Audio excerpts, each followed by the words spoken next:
Hey everybody, welcome into this week's episode of Recovery Matters. My name is TJ. I'm a person at long-term recovery, and for me that means I haven't had a drink or a drug since August 9th, 2016. I'm here with our wonderful guest, the man, the myth, the legend, Jose Rivera. Hello everybody, I'm Jose Rivera. I am a person in recovery. I've been in recovery for 5 years. 5 years now. I know a lot about you, but I don't know everything about you. So, tell me about your early life. Well, my early life was full of fun. I was just a kid in Puerto Rico, right? And everything was like play. I was happy. It was a happy family. My mother decided to come to the United States, right? And the place that we moved in, being that we was in the welfare system, my mother was receiving state assistance. We moved to a place where it was just chaotic. We was in the east side of Bridgeport, and everything that we seen out that window, it was either drug dealers or drug addicts. Okay? That's all we seen out there. And to me, at that point in time, what I seen as success was the guy that had all the beautiful cars, shiny rims, banking systems, and they had, the popularity, like let's say the street glam. And to me, at that point in time, for me, that was like a role model. I wanted that, not reading the fine print, like all the bad repercussions that comes with that lifestyle. You don't see that when you're just looking out the window, a young kid, and see everybody riding dirt bikes, quads, motorcycles, having it all. So I wanted that lifestyle so bad. I became it. And along the way, my mother became a victim of our environment in a different way. It wasn't like mine. She became an addict. So during the years of me being out there in the street and my mother being in the street as well, I see like my home was decaying, falling apart. My mom was never there, and my siblings and I were usually left alone, And my only way to provide for my brothers and sisters really was to sell drugs. That's the only way that I can at least put some food on the table. And for just a young kid at the time, like I had to man up, so to speak. At this time, I'll say that I was like the age of 12. And funny story how I really came up. A friend of mine took a trip to Chicago. And when he got off the Greyhound bus, he grabbed the wrong bag. Yeah. Uh-oh. Yeah, when he grabbed that duffel bag that looked just like his, he opened it up. He had 10 pounds of marijuana in there. Score. Yeah, he scored, brought it back, met me in my house. He was like, dude. I'm like, what's up? He was like, you need to go to your basement. He already was in my house, put it in the basement. We go down there together. I look, I'm like, I'm blown away. He was like, listen, you the only one that I know that know what to do with this stuff. And I was like, oh my God. So I went, because I used to get an allowance when I was a kid too, right? So I went, I spent money on baggies, and I started bagging up. And this is how I met the big time drug dealers on the block. Because they liked the weed, and it was good weed at that time. And that's how I got into the game. Got into the wrong crowd. And from there, they were like, do you know the product that you have, the weed that you have? It was chocolate Thai at the time, back in the 80s. And I was like, no. He was like, you should try some of this. And that's the first time I tried marijuana. And I was fitting in with the in crowd now because I'm smoking. I'm good. Then after that came the 40 ounce. Okay. Add Back a in the little day, alcohol. yeah, we had private stock, Colt 45, Santa Highs back then. Yeah, so I started hanging out, we used to call each other the Hallett Boys, you know. Yeah, back then that was our little crew. And yeah, in the east side of Bridgeport, like we was like very, very popular at the time.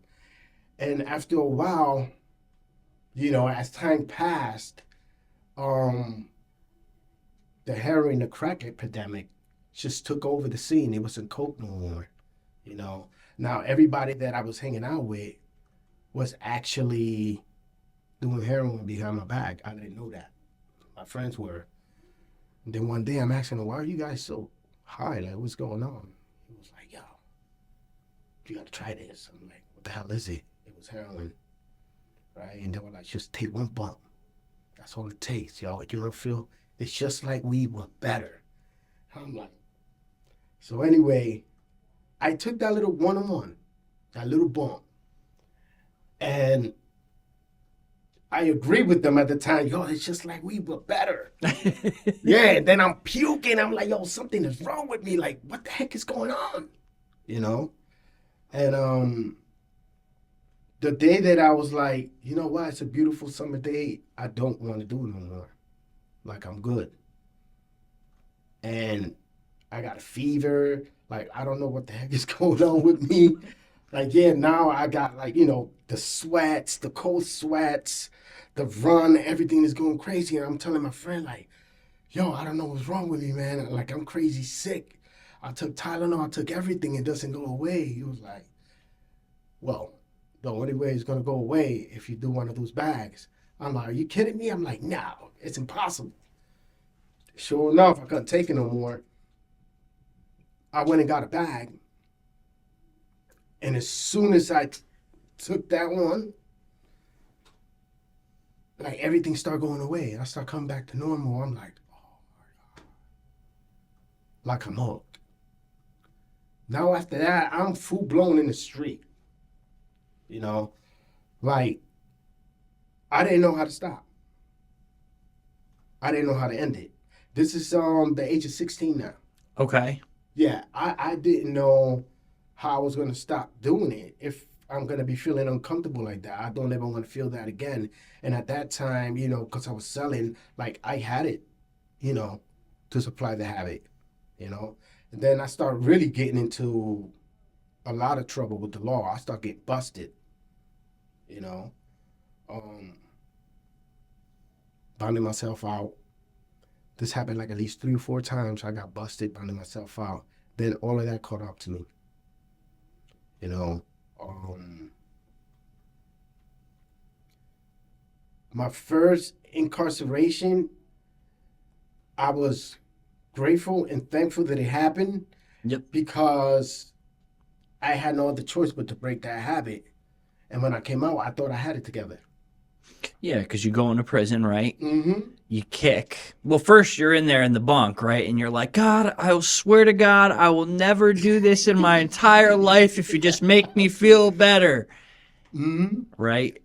And then, 10, 15 days later, all of a sudden you can eat again and you could sleep all the way through the night. And like you're a young kid and you're like, I got this figured out. How long did you do your first time? What was that? How long did you do in prison your first time? My first time, I'm going to be honest with you, the first bid that I got, because I bonded myself so many times, they gave me 7 years suspended after 5. Okay. So I did the whole entire 5. At 16? Yeah, because I was in there and I got involved, in gang. Oh, of course. Obviously I became a Latin King when I was in there. And then after that, I was the president when I was in there, the president of the Latin Kings at the time. So I was in there running everything. And when you get affiliated, you do the whole time. You're done. No parole. Yeah, no nothing. So I had to do the whole entire 5. I did the whole entire 5. And then when I came home, I think the pressure of trying to get ahead at the time, I mean, we didn't have the resources that we have now, obviously, you know. You So came home at 21? yeah, I Okay. came home at 21. I was in a halfway house, and everybody was still in the streets. Everybody was still selling, and I was trying to do the right thing at that time, and it was so difficult. Like it was stressful, you know. When you say you were trying to do the right thing, what does that look like? Um, I'm gonna be honest with you. I was trying to do something that I know nothing about. Okay. Yeah, remember I came in, I was a kid, and I came out, and I'm in my 20s. And people in their 20s, like they're pretty much, you know, either working, you know, I don't know nothing about suit and tie. I don't know nothing about interviews, you know, how to answer the tough questions at the time. You know, I didn't know anything about that lifestyle at all. And apparently, at that moment in time, no one in my family either. I'm the oldest one, you know.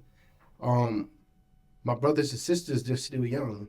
And my mother, you know, she was running the streets at the time. You know, she's in recovery now, but at the time she was still in the streets. So I came home like pretty much to a broken home, Yep. you know, father figure, you know, my mother on the welfare system and everything like that. So there was like no kind of support for what I was going through at the time, you know, and dealing with responsibility for me, it was a lot of pressure, you know, and that's the same thing that kept me like going back to numbing everything, you know, numbing all the pressure that, you know, I was under, you know. I didn't know how to go about the job, you know, never worked before, you know. And I went back to the streets. I went back to the block. I went back to selling. Now it's a different epidemic out there, you know, besides heroin. Yes. There's crack cocaine. Mm-hmm. And everybody's selling it and everybody's on it. And all of my friends that, you know, we started smoking weed together and doing heroin, they were stalking heroin and smoking crack, you know. And under the stress, the anxiety, the pressure, you know, that's all that was in my neighborhood, pretty much. And yeah, I became a victim of that too, Mm-hmm. you know? So now it's like I'm walking around with this big monster on my back, you know? It's not just heroin anymore, there's crack into it too. Yep. And that kept me in and out of jail since the age of 16, you know? I tried AA, NA, because I seen it was very successful for a lot of people, you know. Um, it didn't work for me. It didn't. And I really gave it like my best shot. And I just don't know, you know, what was wrong with me. And I tried the methadone program. I did that. I was in the methadone program for like 4 years. And I was still using, even though I was a methadone, Mm-hmm. you know. And again, I was always like, why is it that this works for a lot of people? I see that a lot of successful people, the methadone worked very well for them, and they were very successful. They were able to keep jobs, etc. And that didn't work for me either, you know. Then I try, even though I didn't have too much problems with alcohol, I said maybe I do AA. And for me, AA was a little bit different, but the same concept. And the only thing that I got discriminated against sometimes because they thought that I found a legal way to get high because I was on methadone when I was on there. So you used to get crap from people about being on Yeah. medication-assisted treatment. Yeah. And people used to tell me like all the time, because at times I couldn't help myself. I would nod out during the meeting. Yep. And they were like, oh, you still got to decide to get high. That's not changing anything. You just find a legal way to do it. And I was like, yo, you know what? I ran from these people. Yeah, and it kept me in the street for a minute, you know? Well, that's what we call shooting our wounded, right? And like I think that's the biggest part about recovery is that we don't shoot our wounded, right? And like this goes into like recovery. Basically, you're in recovery when you say you are, right? Absolutely.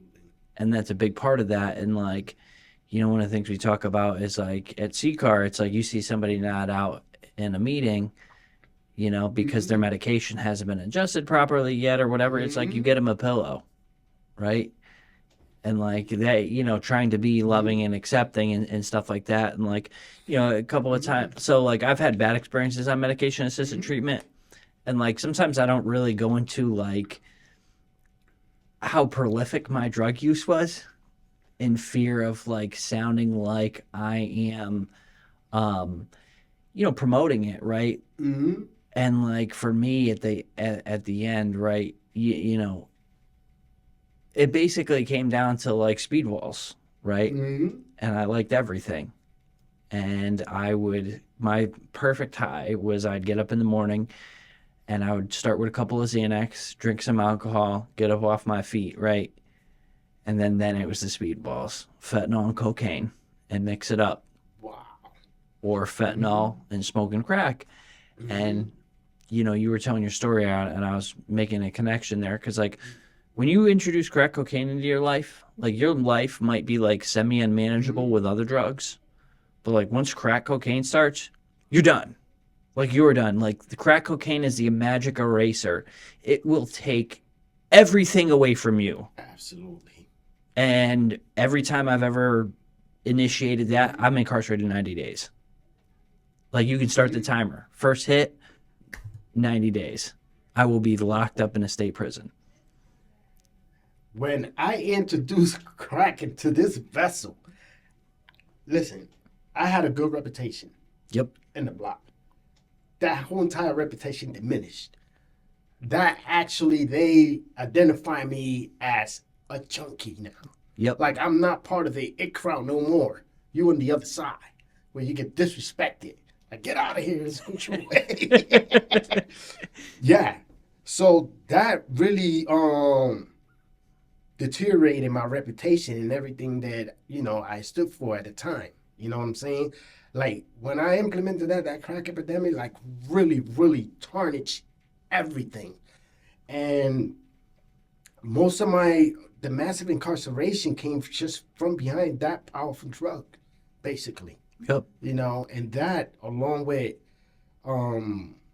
heroin, it's like recharge battery. It's just want to keep on going in that direction. Yep.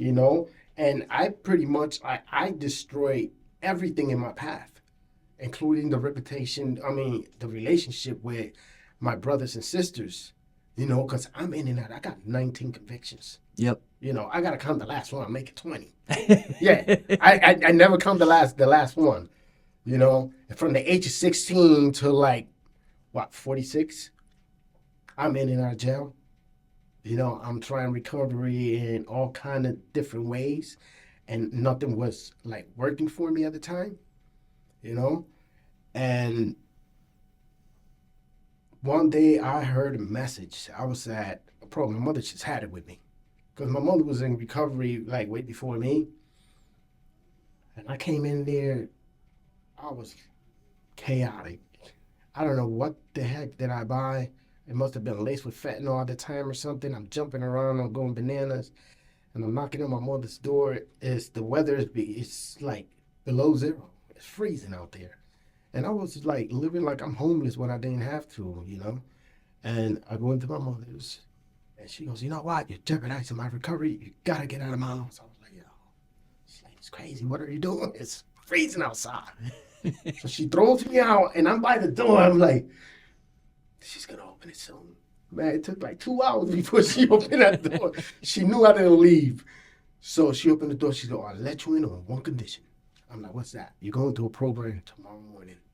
And I'm like, okay. Because I had $20 in my pocket. I'm thinking I'm going to leave right before she gets up. Next thing you know, like, she called my sister. It was like an intervention. She tricked me. Yeah, man.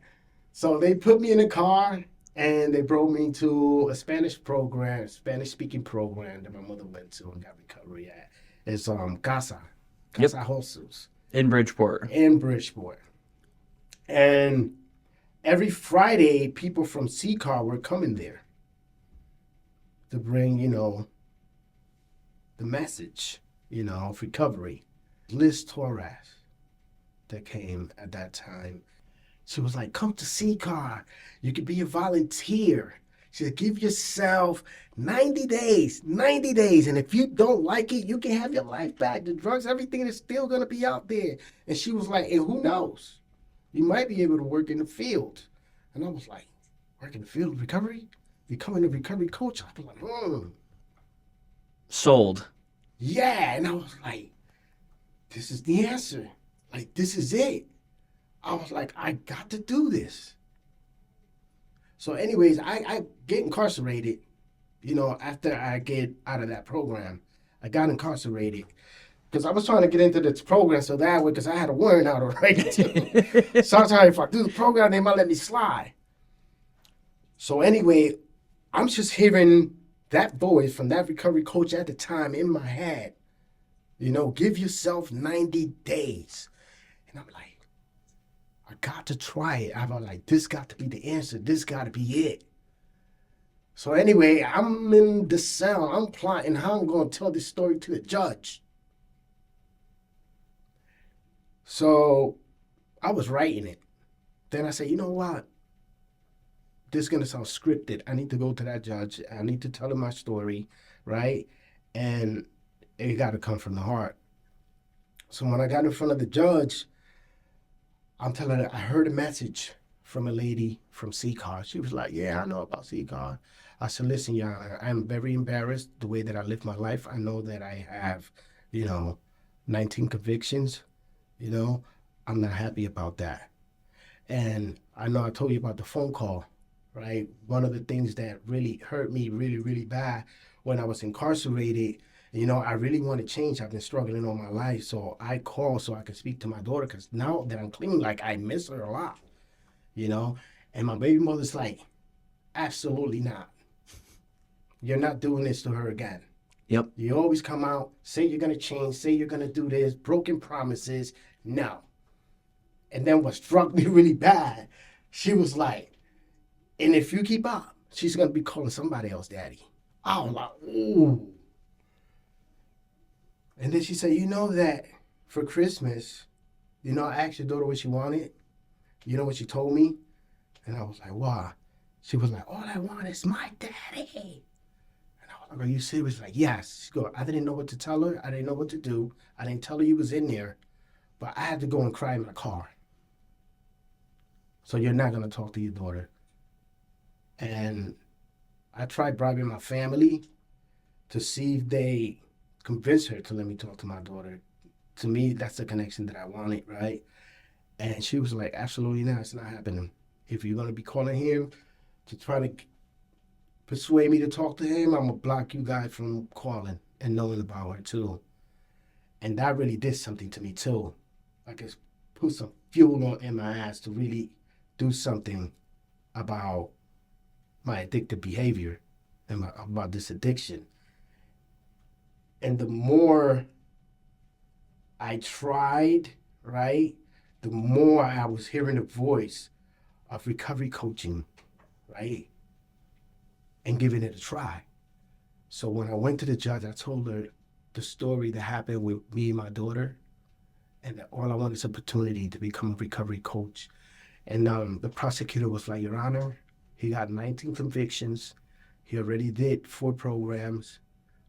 There are no remedies for this individual. We recommend 5 years. She goes, no. I don't know why, but for some reason I believe him. She goes, Jose, I'm not going to let you out right now, because at that time, the epidemic of fentanyl was just like everybody was dropping like flies. Yes. She's saying, I don't want that to happen to you. So just give me a moment. But you will be out before Christmas. Wow. Yeah. And next thing you know, I was actually out before Christmas. And I told the judge, if you let me out right now, I'm going to CCAR, like right now. So when the day came that they let me out, I did exactly that. I went to CCAR with gel clothes, just came out. My hair was looking crazy. And I walk in there, everybody just stopped at the door and they're looking at me. Like, who is this guy? But there was Liz. She goes, hey, I know you. So I was like, yeah, you spoke at Casa all the time. You talk about recovery coaching. I said, listen, this is why I'm here.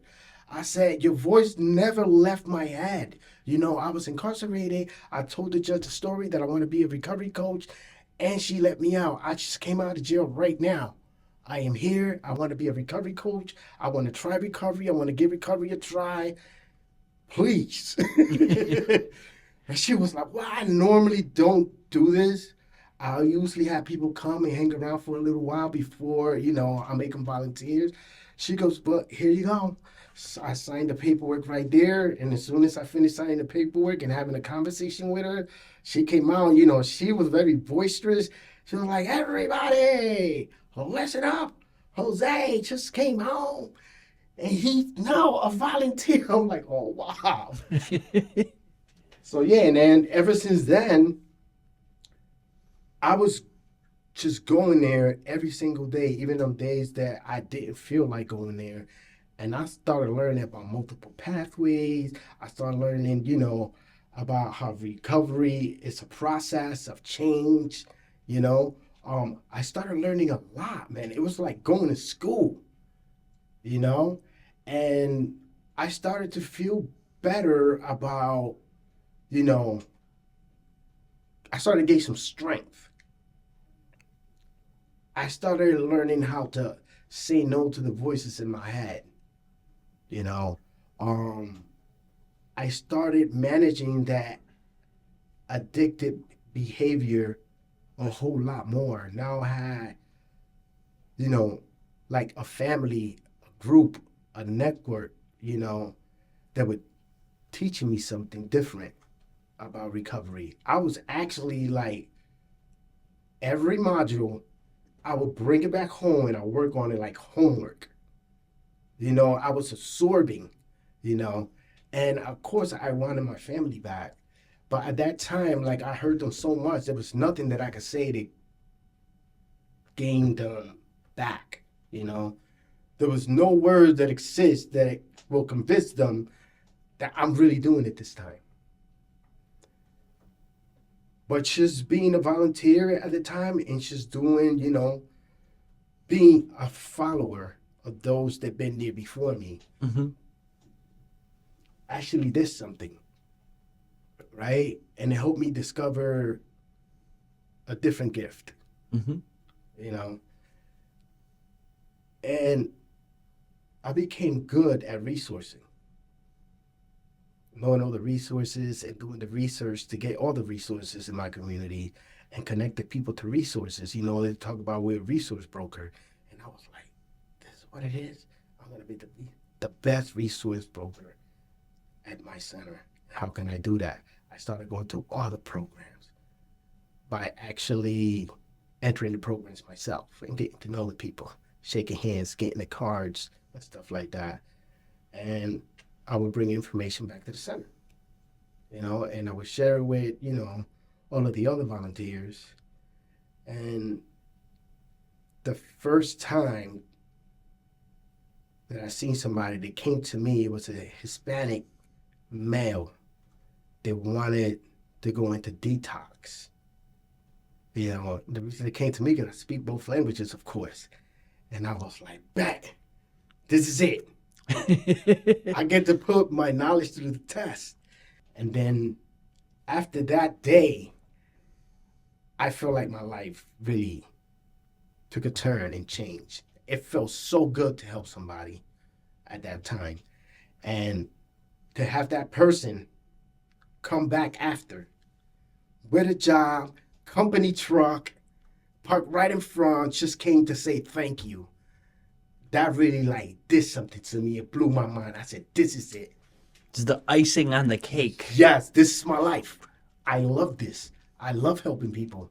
I love helping people get better.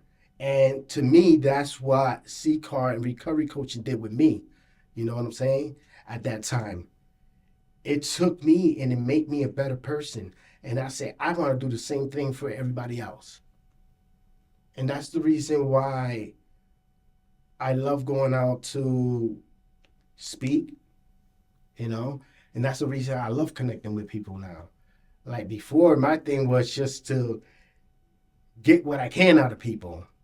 Now I'm giving, So it puts me in a different, I guess it puts me in a different side of the fence where I'm doing something great that later on it makes me feel even greater, And I just love what we do for our community. It's beautiful, you know. Called purpose. Mm-hmm. I think that like one of the most underestimated things that people find within a recovery community center is purpose. Well, I came into this center and it gave me purpose because I got just more than what I'm saying. Yes. I'll say the first week that I was there, because everybody's got their own niche, their own gift, their own way of resourcing people to all the other resources that we have and opportunities in the community. And a guy sat me down by the name of Chris Wright, and he was like, "You thought about going to college?" I'm like, well, I ain't come over here to come to college. I don't know what kind of conversation we're getting into. He was like, "You want to try it? I mean, it's nothing out of your pocket. It's free. It's a grant." And I was like, okay. He goes into the FAFSA website, put my information in. When we're about to walk away, he looks back at the computer. He goes like, "Yeah, we already got an answer already for the application for FAFSA." So when we look, he was like, "Listen, you got to prove." I'm like, "What?" He's like, "Yeah, you got to prove, bro. You go to college for free." I'm like, he said, "You want to go to Hispanic? You want to go to Bridgeport? Or you want to go to my college?" I was like, "Man, listen, bro, I don't know. Just put me to your college." He said, "What you want to take?" He said, "I'm taking psychology and substance abuse studies. You want to take that?" I was like, "Do it." We did it. And that right there put me in a whole entire mind frame. Like it's changed my perception of life. You know what I'm saying? Like today, I'm in my second year of college. It's awesome. Yeah. And who was to know that I was gonna be able to do PowerPoints, you know what I'm saying? Citations, learn about citations, references, doing research for all of these different subjects and classes. I didn't even know how to write a paper, I didn't even know how to write proper English, to be honest with you. But today, man, I'm a straight A student. That's phenomenal. Yeah. And this alone really like changed my life. And then after that, there was an opportunity to go to business school because I thought about it'd be good to work in recovery and have a family business. And I learned how to do that for free. I mean, guys in there, like, they really taught me a lot. And one of the things is that there's a lot of resources in our community that a lot of people don't know about, And I got well connected with everything, pretty much, housing, my license, all of those things, I got it from resources. Even my car that I have right now, it was a resource, and there's a lot that we can do for people that got challenges, and are struggling with addiction, When did you reconnect with your daughter? Because I'm waiting for you to tell me that because I know it's coming. Yeah. So after being in a center for I'll say 6 months, my family pretty much noticed what I was doing, you know what I'm saying? And they see that I was not playing with recovery. I was there every day. I'm talking about this whole entire year. I'm at CCAR every single day volunteering. And it was more than just an occupation and a way to spend time, man. It was like, I love being around these people. They were beautiful, they were wonderful, they were accepting, you know what I'm saying? Loving and caring and all of that. And I didn't know what to say to my baby mother. And I didn't know how the conversation was going to go. So I started talking to them about what I'm doing. I started talking to them about CCAR. I started talking to them about recovery. And to them, it was like, I got converted all of a sudden. You know what I'm saying? No, this guy's a Christian now. He found Jesus, you know? So that's how the conversation went. She was so inspired. She was like, you know what? Like, I feel the sincerity. I feel like you're really like onto something now. Like, you're very different. And I was like, really? She was like, yeah, the conversation is different. Everything about you is different. I'm so glad that I had this conversation with you. We're coming to see you this week. I was like, what? She said, yeah, we're coming to see you. I was like, I got so nervous. And I think really action is what brought my children back. You know, because I did it so many times. I come home, relapse, come home, relapse, come home, relapse. They were tired of it. 19 convictions, just imagine. Everybody's tired of it. And I think that my whole entire family didn't believe in me. I was like, okay, yeah, whatever. Like, you're not coming here, but we will help you from a distance. When I started the volunteering, man, it changed everything. I didn't have to say nothing. They seen the change, you know? I think that brought a lot of healing. Them seeing me well, and I think all the damage that I caused, I mean, seeing them do better brought them a lot of healing, and it brought them back into my life. And at times, you know, I get tons of calls from my kids. I'm surprised. I put it on silent. Yeah, to hear daddy, it's amazing. Isn't the best feeling in the world? Man, yeah. Listen, just that alone makes my day, man. It gives me a different perspective about recovery. Before it was just a word that I didn't want nothing to do with it. Whenever the Liberation Band used to pull up on my block, I used to run. It was like Jehovah's Witness coming to knock in your door for these people. And I love it. It changed my whole entire life. It brought a lot of healing, not just to me. It brought healing to my children, to my family. It gave me my children back. Mm-hmm. This is like, it's miraculous, you know? And I always believe that, you know, God is in recovery, you know? And honestly, this is more than just a mere word, you know? This is honestly a movement. You know, you should see how many people come into our doors, right? That lets me know every single day there ain't nothing out there. I'm not missing nothing. Yep. Everybody wants it. You know, they just crawling through our doors. You know, it's 8 o'clock. They're knocking on. Let us in. Hey, you got some recovery in there? Yeah, exactly. And this is a beautiful walk, and I always say that this recovery is a lifestyle. You know, people in recovery and the rooms of recovery really taught me how to live. They taught me how to deal with responsibilities, how to deal with things one day at a time, how to actually write my goals down and meet them. You know what I'm saying? Yep. And it taught me about education. It taught me about being a father, of being a good son. You know what I'm saying? I even learned finances in there, you know? You know, we got Jack. That's all he talk about all day. But yeah, I learned about finances. I learned about managing my stuff. You know what I'm saying?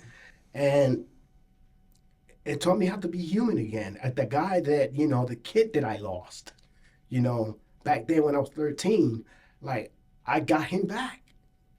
You know, and it's a beautiful feeling, you know, to have myself back, to be able to go to events, right? To be able to function, you know, without a substance in your body for you to feel normal. Like, this is the way we party. You know what I'm saying? We got to have a beer, you know? Not so long ago, There was a couple of us from the center that were fixing my car, and it felt kind of strange. I was like, yeah, I don't need a substance to enjoy this moment. Like, this is amazing, you know? And I'm able to go out and not need anything. Even when I was dealing with responsibilities, back then, I didn't want to deal with nothing. Yep. I numb it. And that became my comfort zone, numb everything. Now, when challenges come, I'm like, bring it on. Like, let's find a solution to this. You know what I'm saying? And recovery taught me that I ain't had to run from problems. Solution-oriented thinking. Yeah. And that's the reason why I'm always learning. And ever since I've been coming into the center, I learned something new every single day. There was no other way for me to find healing from the trauma that I say self-inflicted, There was no way for me to learn something new or to outlearn what I learned in the streets if it wasn't for recovery. Mm-hmm. You know what I'm saying? To me, at the time when I was, active in addiction, I always say I'm going to die this way because my father died from heroin overdose, And I was like, I'm going to die just like my father. And I'm going to be proud of it, right? That's when I was in that mentality. But now that I have this new mindset and love for life, like, I don't know, this recovery thing really did something to me. And I love it. And to me, this is like my whole entire new addiction. I'm addicted to living, loving, caring, and doing for others what someone did for me. If you had to tell somebody who walked through this door right here one positive thing about recovery that would help them make it through the day, what would that be? Recovery is a process of change, and you're not alone in that process. And that we're going to support you all the way through it, and we're going to coach you from the beginning all the way till you're stable, right? And make you a responsible, loving human being all over again. That recovery is possible. Thank you. You knocked it out of the park today. Thank you. So in the beginning of your story, right, you talk a lot about community. Mm-hmm. Not a good community, Mm-hmm. but a struggling community. Yes. And how you were so involved in that. And then then you kind of felt like you had been pushed to a different community and you're still looking for community. Talk about being in jail, being a Latin king, right? Mm-hmm. Going through that, looking for community. You get out, you go back, and what are you doing? Looking for community, right? You're in Casa. Yes. You hear about the recovery community. All of a sudden, boom, here you are, right? I want to join. I'm ready. You go to jail, you're waiting and waiting and waiting to get to that community. You get out and you get reconnected to community and your life changed. Transform people, right? Amazing, yes. I think the underlying message of your story is that you found the community that you were looking for. The underlying message of your story is that you found the recovery that you were looking for. It's like a hidden community among the community. Yeah.